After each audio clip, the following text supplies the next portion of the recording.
ఎప్పుడైనా అమ్మవార్లకి సపోర్ట్గా శివసత్తులు అంటే వాళ్ళ స్వరూపులు వాళ్ళు వస్తారు. అవును. అండ్ పోతురాజులు తమ్ముళ్ళలాగా అవును. ఎప్పుడైతే బోనాలు ఫలారం బండి ఇవన్నీ తీసేటప్పుడు కనిపించే పోతురాజులు ఆ రోజు మాత్రం నాకు కనిపించలేదు. అంటే 1 వీక్ 10 డేస్ పాటు నాకు కనిపించలేదు. ఆ లాస్ట్కి 2 పోతురాజులు వచ్చిండ్రు. శివసత్తులు అయితే చాలా మంది తరలి వచ్చిండ్రు. ఎందుకు వేరే వాళ్ళకు ఎందుకు అనిపించదు, అరే మన అమ్మవారికి ఇలా జరిగింది మనం వెళ్ళి అక్కడ నిలబడాలనేసి ఆ పైల్వాన్లకు ఆ పోతురాజులకు ఎందుకు అనిపించలేదు?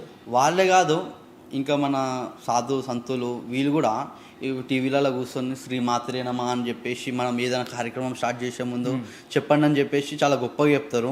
మరి అదే అమ్మవారికి ఈరోజు ఆపదొచ్చిరు.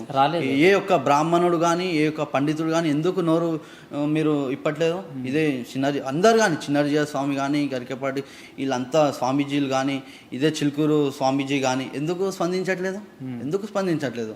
ఏదైనా హైలైట్ ఏదైనా పెద్దగా ఉంటేనే స్పందిస్తారా?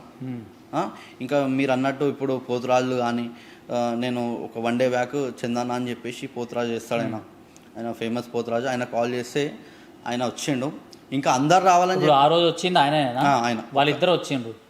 వాళ్ళు వేరే ఈయన వచ్చిండు. చెప్పడం జరిగింది, అన్న మీ సంఘంకి కూడా చెప్పండి అన్న, ఎందుకంటే బయట తప్పుగా ప్రచారం అవుతుందన్న, ఎందుకంటే అమ్మవారికి ముందుండి నడిపించేది మీరే కదన్నా అని చెప్పేసి నేను చెప్పిన.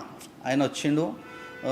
నేను అయితే చెప్పడం జరిగింది. ఎవరో ఒకరిద్దరు వచ్చిండ్రు కానీ వందల సంఖ్యలో రావాల్సిన వాళ్ళు ఒకరిద్దరు ముగ్గురుతోనే మనం సరిపెట్టుకుంటున్నాం. అదే ఇప్పుడు ఏమైపోయిందంటే అందరూ ఏదో ఇప్పుడు బోనాలు వస్తే చూడండి, గోల్కొండలో కానీ మన మంకాలమ్మ సికింద్రాబాద్ బోనాల్లో కానీ బల్కంపేటలో కానీ కొడుకులు బోనాలు అంటే మొత్తం గ్యాంగులు 50 మంది వస్తారు. మరి అదే అమ్మవారికి ఆపద ఉందంటే ఒక్కడు రాడు. అందరికి ఒకటే చెప్తున్నా, మనం పోయి ఏదో ఆడ షో వేయడం కాదు, మన అమ్మవారికి ఏదైనా ఆపద వచ్చినప్పుడు మనం ముంగల్లోని కొట్లాడాలి. పోయి నువ్వు గుడి పోకపో, కానీ అమ్మవారు ఆపద వచ్చిందంటే రా ముంగల్కి, అప్పుడు అమ్మవారిని ఖచ్చితంగా దీవిస్తుంది. ఎందుకంటే ఇప్పుడు గుడికి అందరు పోతారు కానీ గుడి గురించి కొట్లాడేటోళ్ళు రావాలి. అవును.